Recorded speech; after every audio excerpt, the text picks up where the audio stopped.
message is it's the whosoever. Now, I was going to title this just the whosoevers because I just wanted to throw that out there, but I added to it towards the end. But so it's the whosoevers that sow. Now, when we talk about whoever's, and we're talking about a Bible verse, usually where does your mind go? Anybody? John 3:16. Thank you. Yes, thank you. I love when everything works out and you guys say exactly how I planned it. John 3:16, which is, for God so loved the world that he gave his one and only Son, that, what? Whoever believes in him shall not perish but have eternal life. Now, is the whoever in this? Everybody, right? Whoever. Is it the guy next door? Is it only us here in Farallon? No. Is it those that are attending the Presbyterian church down the street? Yeah. How about the people in Vero? Yes. All right. Good. So, yes, whoever, that's everybody. But in studying this, I started writing this a couple of weeks ago, and I found another verse that talks about whoever, and it's found in 2 Corinthians 9, 6 through 8. And this is Paul writing to the church of Corinth, and he starts this way. He says, remember this. He wants them to remember. In other words, he's saying, do not forget. So, when all your prayers are answered and when everything is going good and your finances are good, you got money in the bank and you got that new house and you're driving that new car and everything is going exactly how you planned. You got that promotion at work. Your kids never talk back and they always clean their rooms and they just do chores without asking. When all that's happening, do not forget this. Do not forget. Remember this. Whoever, what does it say? Whoever sows sparingly will also reap sparingly. And whoever sows generously will also reap generously. Each of you should give what you have decided in your heart to give, not reluctantly or under compulsion. For God loves a cheerful giver. And God is able to bless you abundantly so that in all things, at all times, having all that you need, you will abound in every good work. So who's that for? Hold up. Now, John 3:16, the whoever, is it only for those that are in Christ? No, it's everybody, right? Whoever. How about this? Who's the whoever? Is it just us here at Farallon? No. Whoever. Whoever. So these are some principles that, if you can grasp a hold of it, changes everything. These are principles that are in the earth.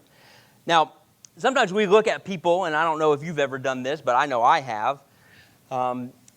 Pastor Rocky, I know you probably haven't, but don't judge the rest of us. Looked at somebody and says, man, they don't even believe in God. They're not even a believer, and look how they're blessed financially. Look how they're blessed with all these things. They got a big house. They got a nice car.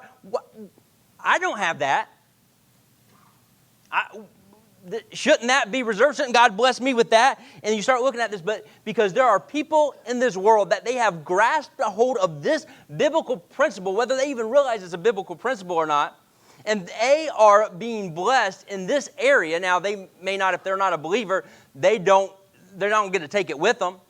They don't get the other part of this, not yet anyways, but they have grasped a hold of this whoever principle. And I started looking it up, and I wanted to look up people that have, more money than I do, and see how they give.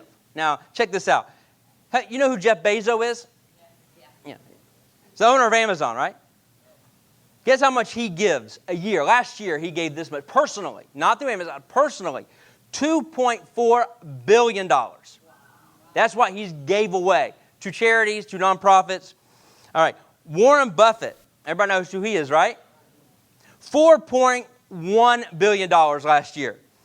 This was impressive. His lifetime, $41 billion he's given away to nonprofits, to charities. Elon Musk, we all know who he is, right? $5.7 billion he gave away last year. Now, who do you guys think? Those are the person that's given away the most. This is the most that's given away to charity stuff in this world. Who do you think it is? Did somebody say Michael Jackson? Is that my son? At $15 billion is Bill Gates. Now, here's the thing, because this was brought up in the first service.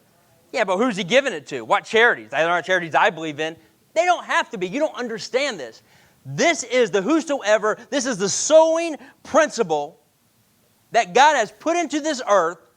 And as they gave it away and sowed into this, God's blessed them. They may not have the other side of it, where eternal life, but they have grasped a hold of this kingdom principle of sowing. And a lot of times we get all bent out of shape because we see what so-and-so's got, and we know how they're living, and they're not living right. And God's blessing them, and they're prospering. But they've caught on to this whosoever principle of the Bible. And guess what? Who are the whoevers? Everybody. Does that mean it's your haters? Yeah, even your haters, Connie. How about the people that hurt you? Are they exempt from this, or are they part of this? They're part of this. You mean somebody that has hurt me, if they grasp a hold of this principle, they're going to be blessed? Yes. Yeah, because whoever, it's principles that are in this earth. Now, here's the thing. Some of you have tuned me off at the very beginning because you walked in, you saw this little gold meter thing right here. You saw a thermostat. I don't even know what it is. You saw that, and then I started talking about finances, and you're like, I was all into it when it was the 4 kids, and there was the fostering and all of this stuff. But the reason that they share that is because you just heard how Bernie and Heather Kilbreth, how they have sowed into these kids' lives. A lot of times we think when we talk about sowing, it's all about money and it's all about finances. So I'm just going to ease your mind a little bit so you'll listen to me, because some of you just done tuned me off, Miss Linda. I'm going to have to go out the back door for this. But it's not just money. It's time, it's talent, and it's treasure. There's some of you have sowed time, so then you had time to watch the whole season of Cobra Kai on Netflix. If you haven't yet, highly recommended it. Johnny and Danny are friends on the thing. It's good. Good stuff. Good stuff. But it's sowing in those ways. Maybe you're like, man, I got this vision. I want to have a business, have all these people working under me. Man, this is a need that's here in this area. And you want to start this business, but you're a terrible employee. And your boss is constantly getting on to you, and you're clocking in 15 minutes late, and you're clocking out 15 minutes early, and you're spending an hour in the bathroom, and it has nothing to do with those tacos you ate last night.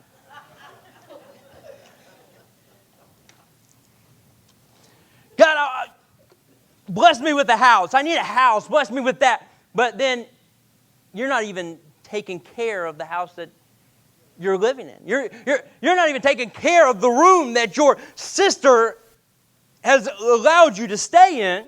Now, listen, guys, this is nothing on anybody. I'm like, oh, man, I'm living with my sister. No, please, this is just stuff I'm pulling up. I'm not singling anybody out. But you leave that place a mess. You'll never take out the trash, and you just leave your dirty dishes up there and say, my brother-in-law will clean them. But you're expecting God to bless you with a house. There's somebody that you're saying, God, bless me with a new car. And at that time, you're leaving your Checkers milkshake cups on the bus, thinking the bus driver, that's what he gets paid for. He'll clean it up. Nah, that's not what he gets paid for. If you're not taking care of what God has placed in your hand, are you sowing into that? Is he going to bless you with that? No, you take care of what he has given you, what's in your hand. You're like, Pastor Jimmy, here's the thing you don't understand. Like, I get it. I would love to give, I'd love to meet the goal today. I would love to do that, but I just don't have it. If I had $1,000, I'd give it. Maybe you don't have $1,000, but maybe you have 50 cents right now. Maybe you don't have all the time in the world. Maybe you're working 2 to 3 jobs, and you're like, I just don't have time. I would love to come and pressure clean the entire church, and you don't have time for that, but maybe you have time on a Sunday to come and sweep the front porch. God's not asking you to give what you don't have. He's asking you to give what is in your hand. And there's some of us, we're holding on to ideas that God has given us thinking, well, that's for when this happens. And you're thinking it's the harvest, and it's not the harvest, it's just a seed. But you'll never experience the harvest because you're holding on to it. How do I know this? I have done this. I have been on staff at churches. I know when I was writing this, it's funny how God does this. And I remembered an idea I had at another church when I was on staff at a church. And I thought, well, I don't want to give away that idea. It's pretty good. So I'm going to wait until I'm in a different position at a different church. And then I'll implement that idea. And I held on to it thinking that idea was the harvest. That wasn't the harvest. That was just a seed that I was supposed to plant in that church. And instead, I held on to that seed and I protected it instead of sowing it. Seed outside the soil will never grow. But planted, it will produce a tree that then produces fruit that will feed multitudes. Now, check this out. This principle, I'm going to prove to you guys, I'm going to show you somewhere else that this principle is something that has been built in to the earth, this sowing principle. Turn to Genesis chapter 8, verse 20.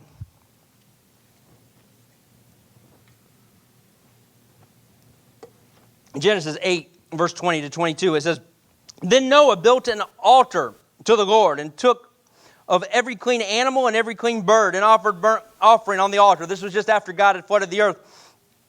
And the Lord smelled a soothing aroma. Then the Lord said in his heart, I will never again curse the ground for man's sake, although the imagination of man's heart is evil from his youth, nor will I again destroy every living thing as I have done while the earth remains. Seed time and harvest, cold and heat, winter and summer, and day and night shall not cease. Now, this is a principle that is in place when? While the earth remains. Now, here's the thing. We understand this stuff. Like day and night, we understand that, right? During the day, I wake up. At night, I watch some Cobra Kai and then go to sleep. And you're like, this dude is really into Cobra Kai. Yes, it's pretty awesome. It's the Karate Kid, but they're older. We understand the whole winter-summer thing, right? Winter, I put on my sweater. Summer, sun's out, guns out, right? We get that principle.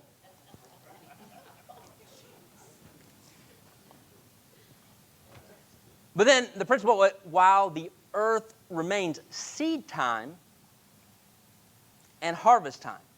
It's a principle till when? While the earth remains. Now, I found it interesting that 1/3 of the allegories that Jesus uses have to do with farming. I found that interesting. Now, I know this because you guys are already, you're like, just let us know what these wheelbarrows are up here for. I know you've been thinking that from the beginning.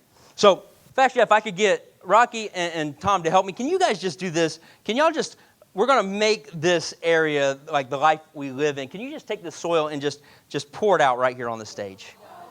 Just can you guys do that? And I know that's not enough, so I'm going to have to go a little extra here.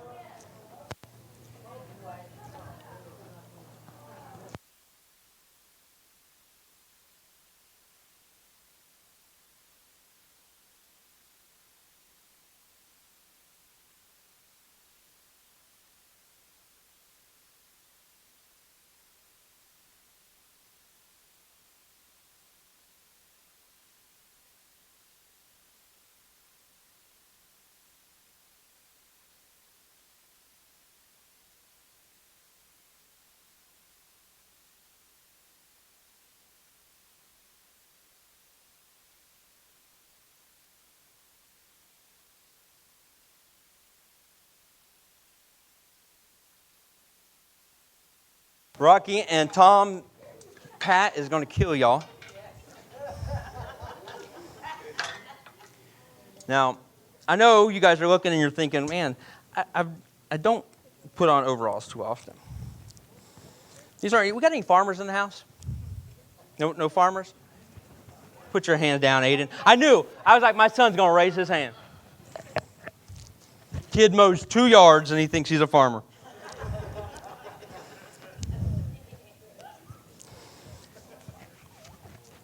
Now, here's the thing. Farmers, I found this interesting. Like, I grew up in church all my life. So for church folk, we talk about harvest time. That means it's like it's shouting time, right? Oh, God's a good God, wow! And shouting time. But I find it interesting for a farmer, when it's harvest time, guess what time it is? It's work time. It's time to work. You know what the Bible says? If you don't work, you don't eat, because it's harvest time. And if you decide that you're not going to go out there and work, you ain't going to get no food. It's harvest time. I think it's the prophetess Rihanna that says, I have to work.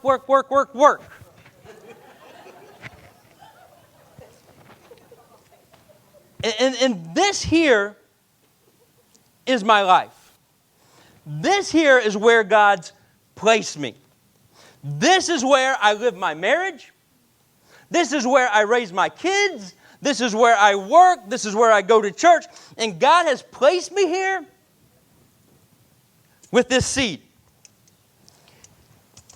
And I have a decision. I have a choice to make. I can sit here, and a lot of times what we do is we take this little bit of seed, and we think, oh, I finally got a seed, and we start to protect it, and we guard it, and then this is all we're ever going to have. Now, if we just take this seed, it still don't taste good, Pastor Rocky. First service, it didn't taste good. Second service, not good. That's why we don't eat bird seed. How much seed would I have to eat to get full? A lot, right? But if I take this seed and I plant this seed, it's going to grow a tree that's going to produce fruit that can feed so many, can feed multitudes, right? Now, a lot of times what we do is we start planting. We plant over here, we plant a little seed, and we just sit there and watch it. And we wait to see, okay, oh, woo, it's growing. And we get some fruit off that tree, and then we're like, okay, now I got this seed, and now I can plant this seed over here. And we take it and we plant this, and we leave it there, and we're, okay, we're going to wait for this. And we just hold on to it, and we wait for that fruit to produce. But I found this interesting in Ecclesiastes 11:6. Ecclesiastes 11:6. It says, sow your seed in the morning, and at evening let your hands not be idle. For you do not know which will succeed, whether this or that, or whether both will do equally. And then Proverbs 11:24, it says this. It says, there is one who scatters yet increases more, and there is one who withholds more than is right, but it leads to poverty. Because you're holding on to your seed, and God's saying, I have called you and I've given you this seed so you can plant it and so that it will grow. Listen, in this, there's some that you stop sowing into your marriage after the honeymoon. And you're sitting back wondering why there's no fruit in that marriage. I'll tell you this. In my marriage with Julie,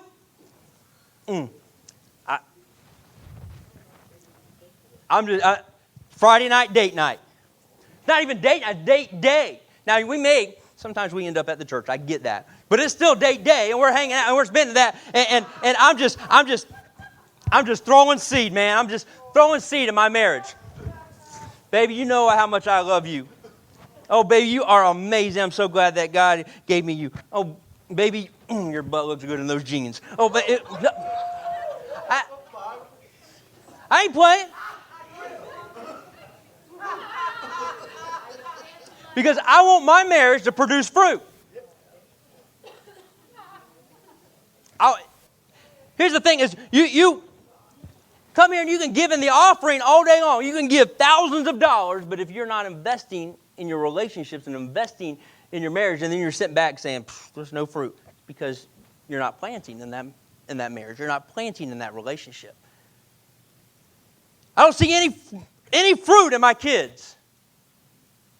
how much have you been sowing into those kids?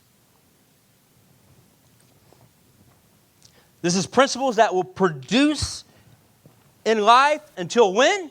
While when? The earth remains. Hold on, let me just check something out real quick. Let me just see something. Making sure. Yep, it remains. Still there. This principle is still in effect. You want fruit? In your life, you plant the seeds. You plant the seeds.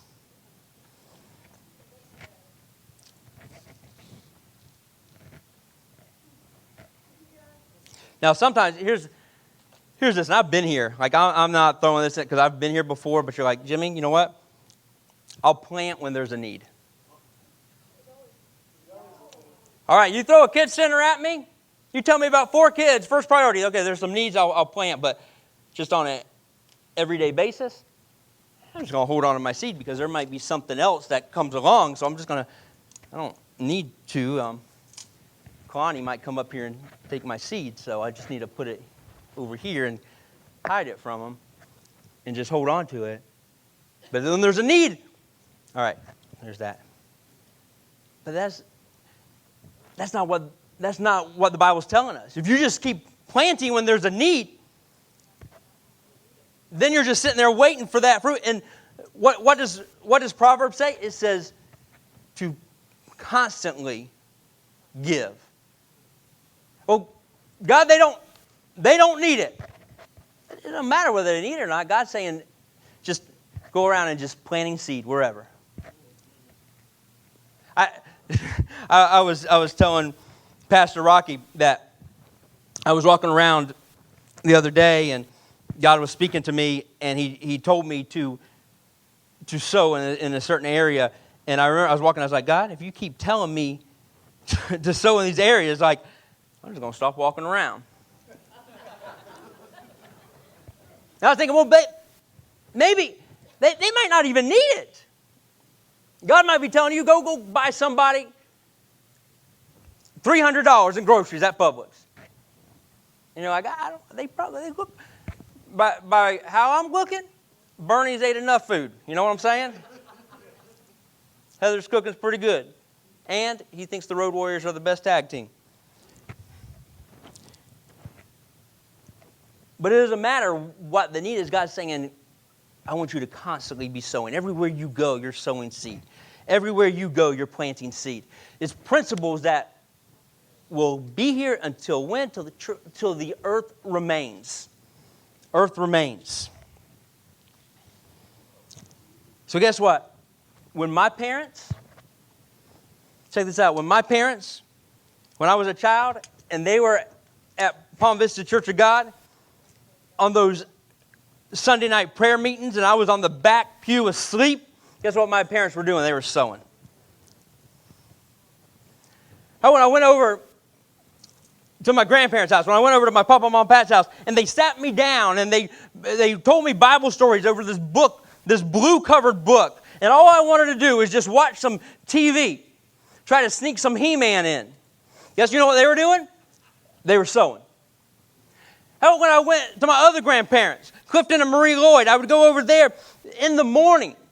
Every morning, would wake up, and I'm like, I just want to go to Hardee's. And they said, no, we got to sit down, and we got to kneel down by the couch, and we got to pray first. And we got to pray for our family. You know what they were doing? They were sowing.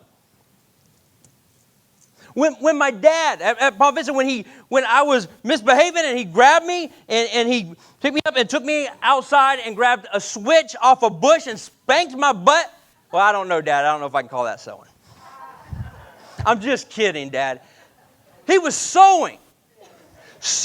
Listen, some of you don't see fruit in your kids. Why? Because you're just letting them do whatever they want because you're so afraid to upset them.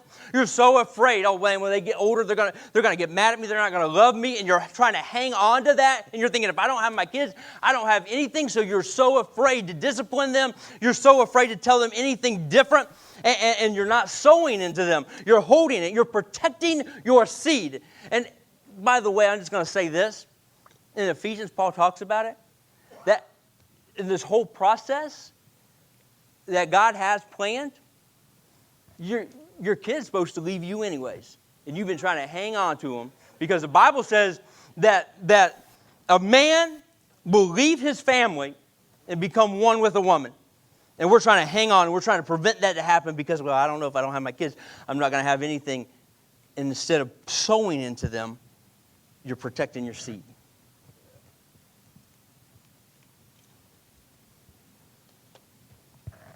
When that Sunday school teacher and Susie Honeycutt put up that felt board and started putting those pictures of Jesus and the disciples on it. How many in Sunday school you had a teacher that used a felt board?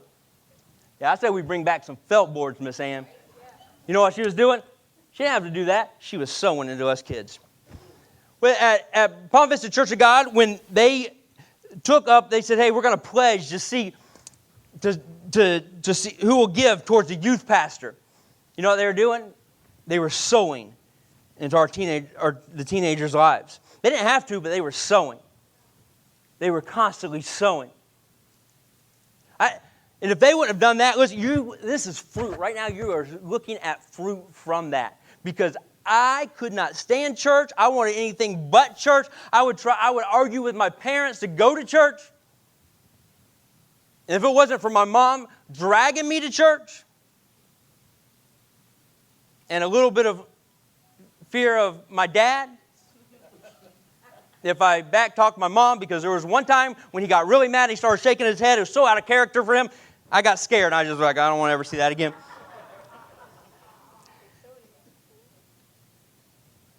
They kept sowing, and out of that seed came a youth pastor that came and invested into my life and got to know me. And I was like, hey, there's something different about this. And hey, I want to make a difference in kids' lives like he made a difference in mine.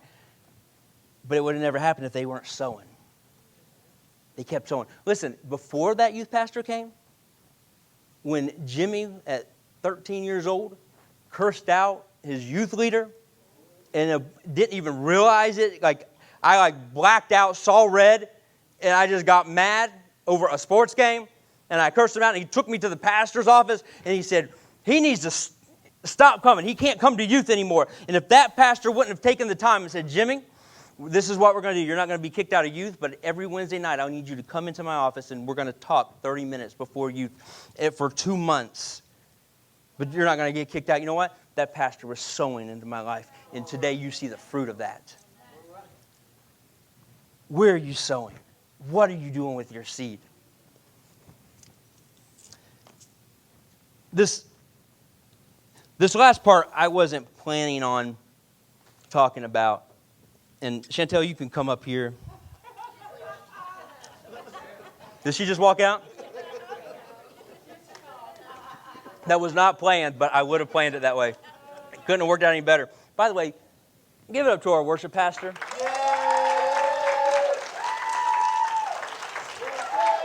I just want you to know, it did not go unnoticed when Heather and Bernie were up here.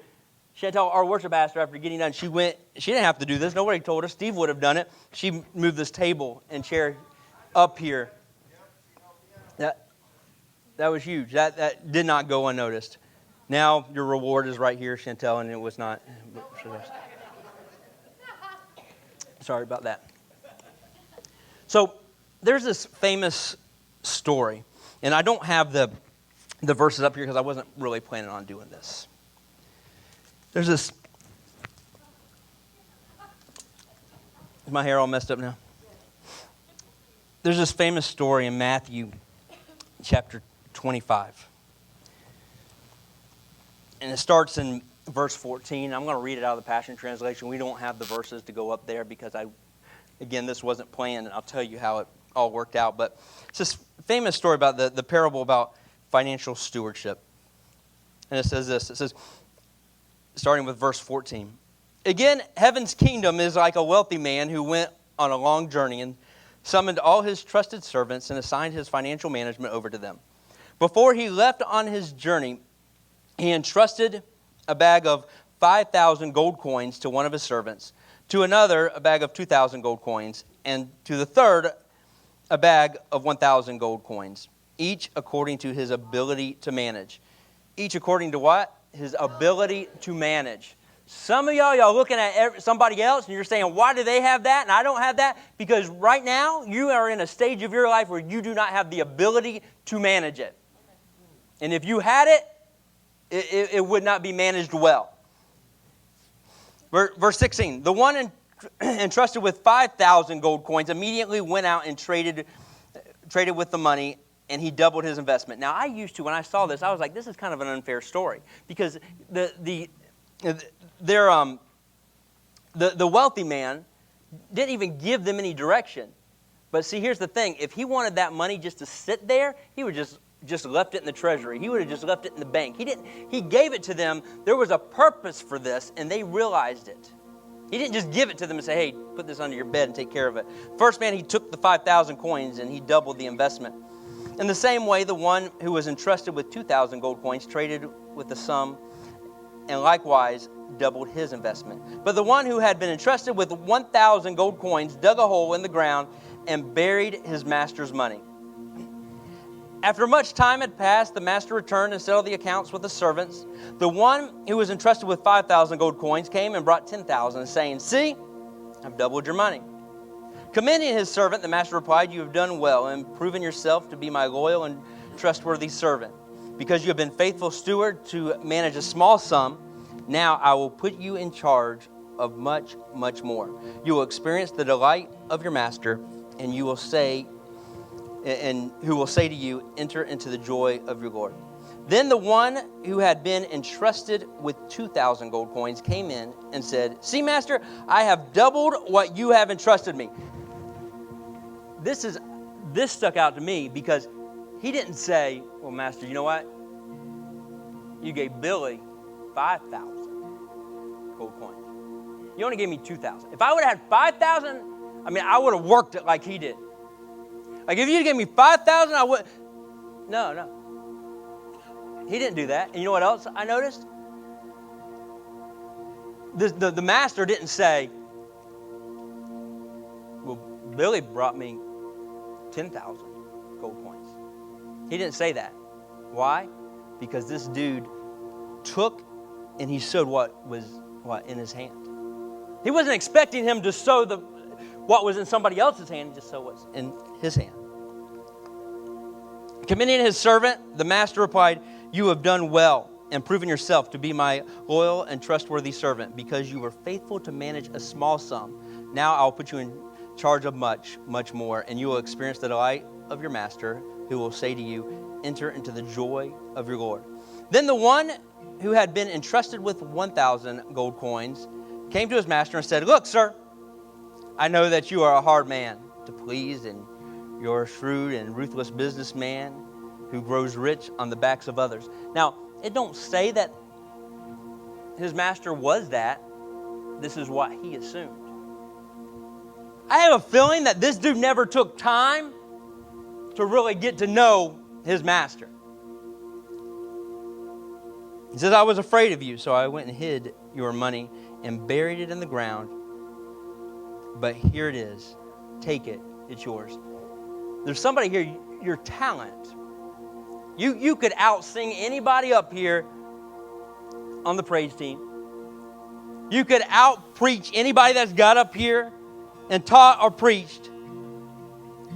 But you have taken that talent and you're like, I don't want to offend anybody. I don't want to upset anybody. I don't want to step on anybody's toes. And you've taken it and you've just buried it. And listen, you're like, well, that's what you're talking about, right? You buried it. No, there's a difference between burying it and planting it. His master said to him, you're untrustworthy and lazy servant. If you knew I was a shrewd and ruthless businessman who always makes a profit, why didn't you just deposit my money in the bank? Then I would have received it all back with interest when I returned. He wasn't even expecting him to double it like the other guys. A lot of times we think we got to do it like somebody else has done it. We have to get success like somebody else. No, he didn't even say that. He said, I'd be happy if you just made the 3% that Citibank is giving you when you put it in the savings account.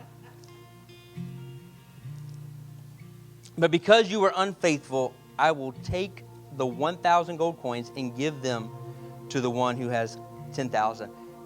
I remember this story as a kid. I was like, well, that ain't fair. Should have gave it to the dude with 2,000. So he gave it to the guy that had the most. But that's how we think a lot of times. Like, what? They keep getting more. Because he gave to the ability that they had to manage it. And if you never learn how to manage what God has put in your hand, he's never going to give you more.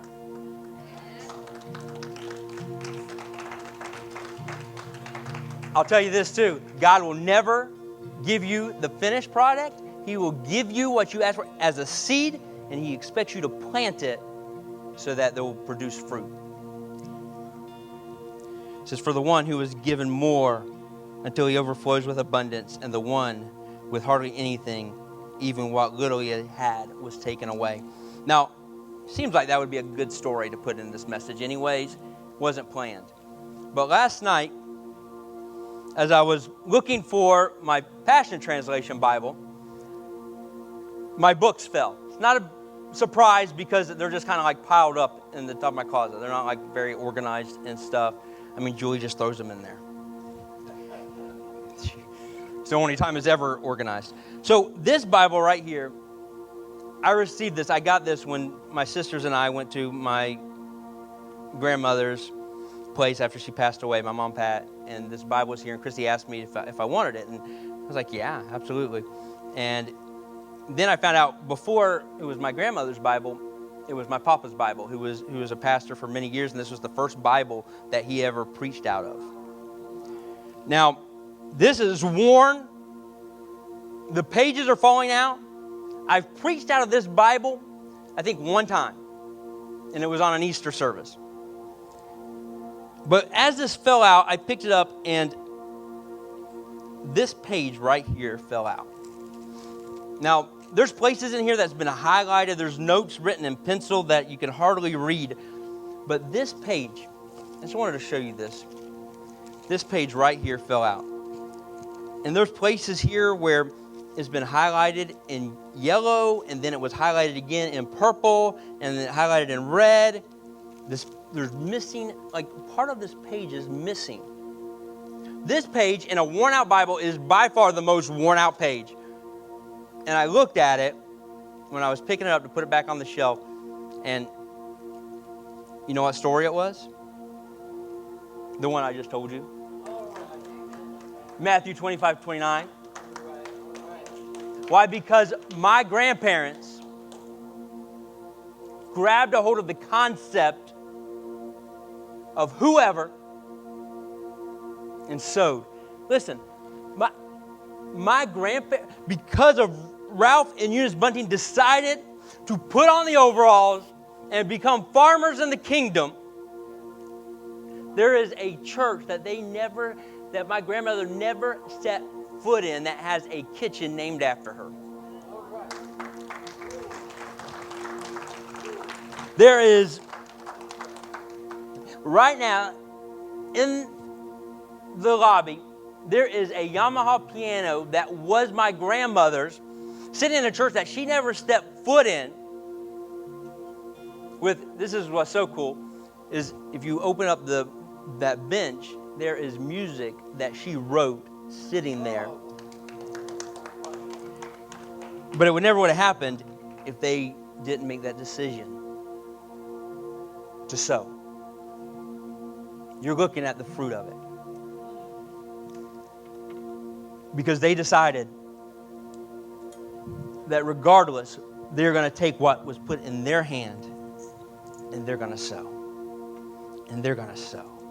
And they're going to constantly. And now my grandma, she passed away right after we became pastors here. Right like a month or two after becoming co-pastor here at Fairlawn.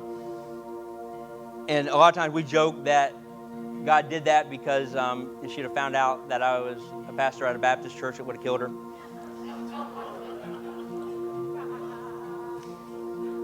But to this day, she's been passed away for over 2 years. My grandfather's been passed away, was it, Christy, like 8 years? To this day, we're still seeing fruit. Why? Because they kept sowing, and they kept sowing, and they kept sowing. Are you willing to sow? Not just your finances, but your time and your talent and your finances. Are you willing to sow? Because if you do, the fruit that it produces will last longer than you do. Sorry, Pat.